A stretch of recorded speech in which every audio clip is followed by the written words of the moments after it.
Bismillahirrahmanirrahim. Assalamualaikum warahmatullahi wabarakatuh. Di sini saya akan menjelaskan tentang definisi munasabah. Jadi, secara etimologi, munasabah berarti al-muqarabah atau kedekatan, al-musyakalah atau keserupaan, dan al-muwaqafah atau kecocokan. Sedangkan secara terminologi, munasabah dapat diartikan sebagai berikut. Yang pertama yaitu menurut Az-Zarkashi. Az-Zarkashi menyatakan bahwa munasabah adalah suatu perkara yang dapat dipahami oleh akal. Yang kedua yaitu menurut Mana Al-Qottan. Mana Al-Qottan menyebutkan bahwa munasabah adalah suatu aspek yang memiliki keterkaitan antara suatu kalimat dengan kalimat yang lain dalam suatu ayat.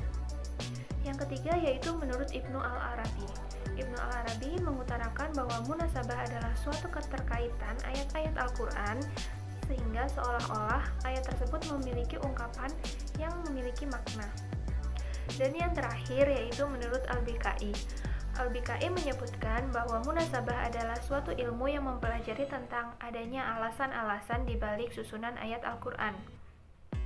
Jadi dari penjelasan tersebut dapat kita simpulkan bahwa dalam konteks ulumul Quran, munasabah berarti menjelaskan korelasi makna antara suatu ayat ataupun surat, entah itu korelasi umum maupun korelasi khusus, ataupun korelasi sebab akibat dan perlawanan. Macam-macam musabaqah ditinjau dari sifatnya. Musabaqah dibagi menjadi dua, yaitu zairul irtibat dan hafiyul irtibat. Musabaqah zairul irtibat adalah musabaqah yang bagian Al-Quran satu dengan yang lainnya nampak jelas dan kuat.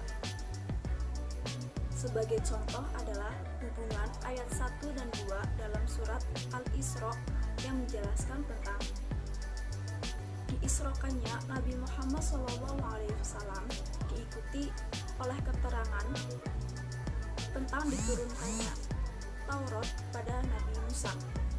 Dari keduanya nampak jelas bahwa keduanya memberikan keterangan tentang diutusnya Nabi dan Rasul.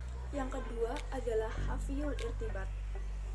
Hafiyul irtibat adalah musabaqah yang bagian-bagian Al-Quran tidak ada kesesuaian, sehingga tidak nampak adanya hubungan di antara keduanya.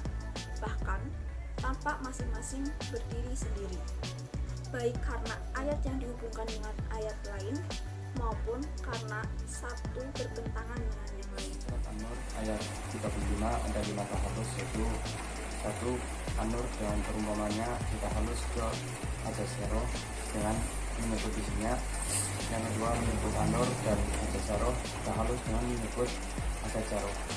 Yang ketiga dari Ajasero kita halus dengan menyebut sifat Zaitun. Yang keempat sifat Zaitun kita halus ke sifat An-Nur. Yang kelima dari sifat An-Nur kita haluskan ke nikmat Allah berupa hidayah, iman, lima yasha'ahu. Sedangkan untuk dari maksudnya mencari hubungan mana yang melalui metode berikut. Yang pertama metode lanjut. Metode tansir melihat kata yang berkandungan serupa seperti surat Al-Anfal ayat 4 dan 5. Yang kedua metode mutadah perlawanan dalam Al-Baqarah ayat 5. Kegunaan munasabah. Kegunaan munasabah ada 4, yaitu 1. Dapat mengembangkan sementara anggapan orang yang menganggap bahwasanya tema-tema Al-Quran kehilangan relevannya antara satu bagian dengan bagian yang lain-lainnya. 2. Mengetahui persambungan ataupun hubungan antara bagian Al-Quran baik antara ayat-ayat, kalimat-kalimat maupun surat-suratnya satu beritis lain, menjadikan dengannya bantuan ilmu munasabah ini orang akan mempunyai pengetahuan dan pengenalan yang mendalam terhadap kitab Al-Quran, sekalian memperkuat keyakinan atas kewahyuan dan kemuksizatannya. 3. Dapat diketahui tingkat dan kualitas kebalegahan bahasa Al-Quran dan hubungan kontekstual antara kalimat yang satu dengan kalimat yang lain-lainnya dan penyesuaian ayat atas surat yang satu dari yang lain. 4. dapat membantu dalam proses penafsiran ayat-ayat Al-Quran sesudah mengetahui hubungan suatu kalimat ataupun ayat yang dengannya kalimat ataupun ayat yang lain-lainnya. Baca keutamaan membaca ayat Al-Quran dan zikir menurut Imam Al-Ghazali. Sekian pemaparan dari kami tentang materi munasabah, semoga bermanfaat dan terima kasih.